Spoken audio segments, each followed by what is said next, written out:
Entonces, para ir cerrando esta parte, eh, veamos cómo vamos qué notación vamos a utilizar para la integral definida. Y en general se usa esta notación, que yo supongo que ya la habrán visto por ahí, quizás alguno ya lo haya visto en el colegio, y se usa esta notación, ¿sí? Se lee la integral definida entre a y b de f de x diferencial x. La integral definida entre a y b de f de x diferencial x. Esta d significa diferencial. Entonces, algunas observaciones.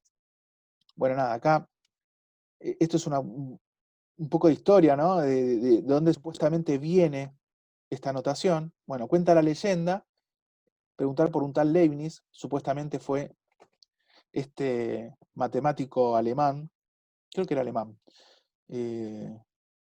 Igual en ese entonces todavía Alemania no existía como tal, pero bueno, era tierras alemanas, lo que hoy es Alemania.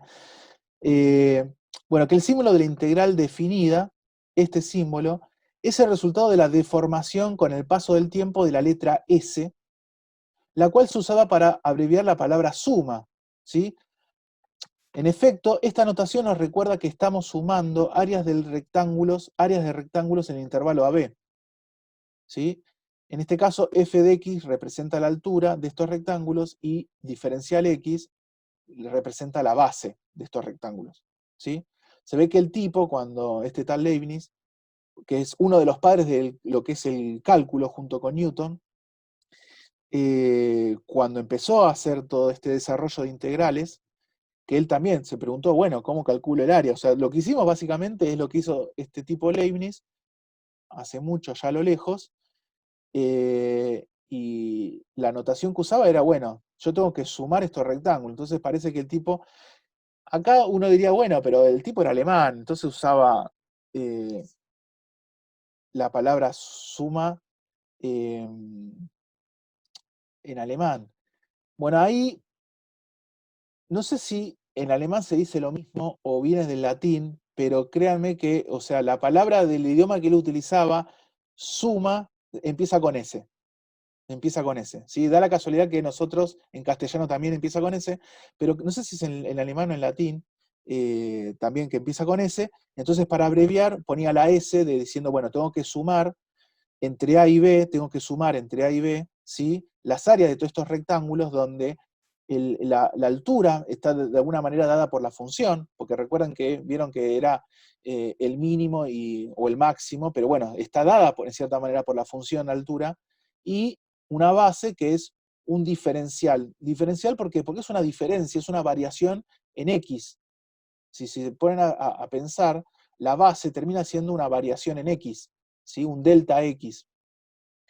¿Sí? Igualmente, este tema yo voy a ver si preparo para la semana que viene algo un poco más acorde al tema de los diferenciales, porque después cuando veamos los métodos de integración, lo que va a ser cambio de variables y demás, hay que tener un poco más claro el concepto de diferencial. Así que eso prometo para la semana que viene hacer algo un poco más detallado. Así que bueno, nada, esto es un poco de historia de por qué esta notación, ¿sí? Para la integral, de dónde viene, y supuestamente se debe a Leibniz. También cuenta la historia de que Leibniz y Newton, que son los padres del cálculo, o sea, esto googleenlo, busquen en YouTube y demás, medio como que, no digo que se odiaban, pero se tenían un poco de pica por el hecho de que los dos como que se adjudicaban la paternidad del cálculo, o sea, los dos se mandaban correspondencia y demás, como, lo que hoy serían los papers, ¿no? Entonces, ahí es como que entre los dos decían, bueno, no, yo descubrí el cálculo, no, yo lo descubrí. Bueno, parece que los dos lo descubrieron en simultáneo, lo desarrollaron, mejor dicho. El tema es que, acá les cuento un poquito de historia y nada, y ya vamos cortando después para descansar un poco. Em, el tema es el siguiente, si bien los dos desarrollaron el cálculo, Leibniz parece que usó una notación, ¿sí? Mucho más amigable de la que usó Newton. Newton era como más rebuscado. Entonces, claro, cuando tenían que basarse para ver qué es, o sea, tenían que tomar los apuntes, los desarrollos para seguir haciendo cosas nuevas, era mucho más amigable, ¿sí? Leer a Leibniz que leer a Newton. Entonces también se comenta que por, como Leibniz vivía en Alemania, lo que sería Europa continental, y Newton vivía en Inglaterra, entonces, por mucho tiempo, se desarrolló mejor la matemática en lo que es la Europa continental, y no así en Inglaterra, porque en ese entonces, a ver, esto es lo que se comenta, ¿sí? Quizás estoy siendo un poco grosero, o sea, estoy contándolo así medio trucho. Entonces, por eso, si se fijan, en lo que es 1600, 1700, más que nada 1700, los apellidos de los que desarrollaron matemáticas son todos más que nada de la Europa continental, alemanes, franceses, y no así ingleses. Cauchy, D'Alembert, ¿sí? Euler, bueno, después aparece Fourier, son todos apellidos franceses, alemanes.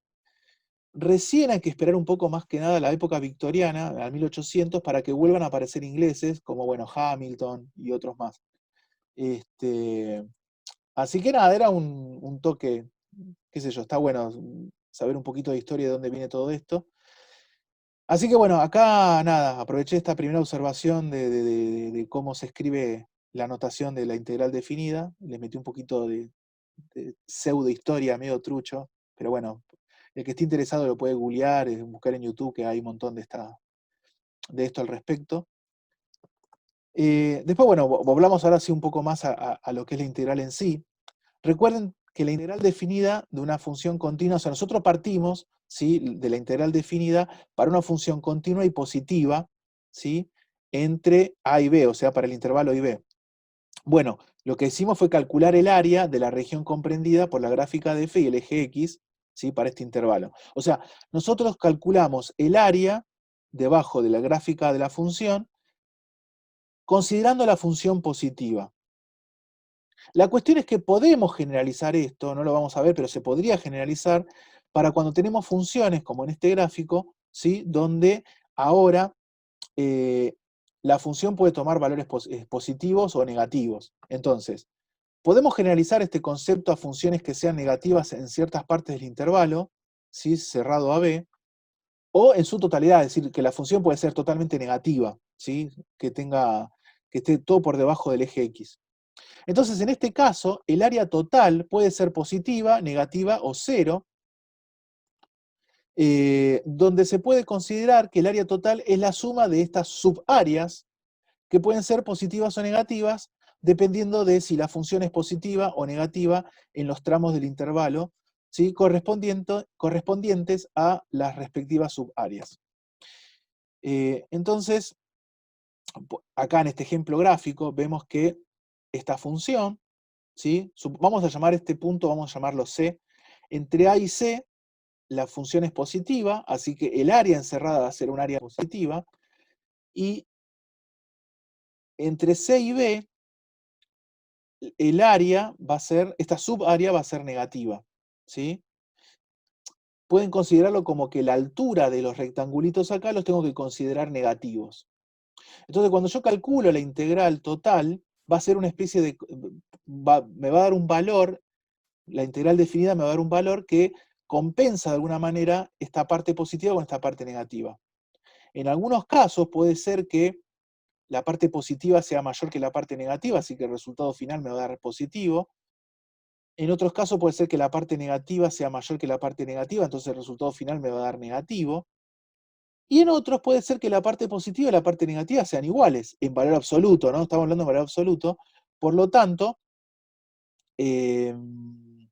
cuando yo calculo la integral definida, posiblemente me pueda, o sea, posiblemente no, en ese caso me va a dar cero, ¿sí? Porque la contribución de la parte positiva con la contribución de la parte negativa, cuando yo lo sumo me da cero. Así que podemos tener tranquilamente integrales definidas donde me dé cero, ¿sí? Así que puedo tener valores positivos, valores negativos o cero, ¿ok? Así que acá lo que hicimos fue extender el concepto de área. Uno diría, bueno, pero el área en geometría siempre es positiva. Bueno, sí, es verdad, pero bueno, acá es como una especie de área generalizada, donde puede tomar un signo, ¿sí? Las áreas que caen por arriba del eje X son positivas, y las áreas que caen por abajo del eje X son negativas, ¿sí? Porque yo me construyo mediante rectángulos, donde la altura de estos rectángulos están dados por el valor de la función, Y bueno, arriba del eje X las funciones son positivas y abajo del eje X las funciones son negativas. Entonces acá tendré alturas positivas para los rectángulos y acá tendré alturas negativas para los rectángulos que caen acá.